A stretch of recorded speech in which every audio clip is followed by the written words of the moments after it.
হলুদ রং দেখেই কি বুঝতে পারছেন আজকের স্পেশাল কি?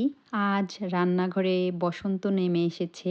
আজকে বানাচ্ছি সুগন্ধি বাসন্তী রাইস। রেসিপি জানতে চাইলে ফুল ভিডিও দেখতে হবে। প্রথমে একটা সসপ্যানের মধ্যে ২ টেবিল স্পুন ঘি দিয়ে তার মধ্যে আস্ত গোটা গরম মসলা দিয়ে নিয়েছি। আর এখন দিয়েছি পেঁয়াজ কুচি, তার সাথে ১ টেবিল স্পুনের মতো রসুন কুচি দিয়ে নাড়াচাড়া করার পরে যখন সফট হয়ে আসবে তখন অ্যাড করেছি ড্রাই ফ্রুটস। এখানে যে যার পছন্দ মতো ড্রাই ফ্রুটস অ্যাড করতে পারেন। আমি কাজু বাদাম, কাঠবাদাম আর কিশমিশ ইউজ করেছি এখানে। আর এখন দিয়েছি ২ কাপ বাসমতি চাল, তার সাথে হাফ কাপেরও কম একটু মুগ ডাল আমি এখানে ব্যবহার করেছি। আর দিয়েছি হলুদ গুঁড়া যাতে কালারটা সুন্দর আসে। বাসন্তী কালার আসার জন্যই আমি হলুদ গুঁড়াটা ইউজ করেছি।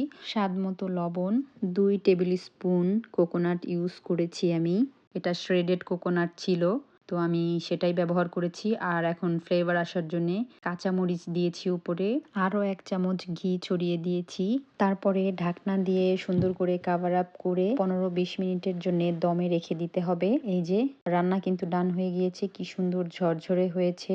গরম গরম ১ প্লেট বাসন্তী রাইস কিন্তু রেডি।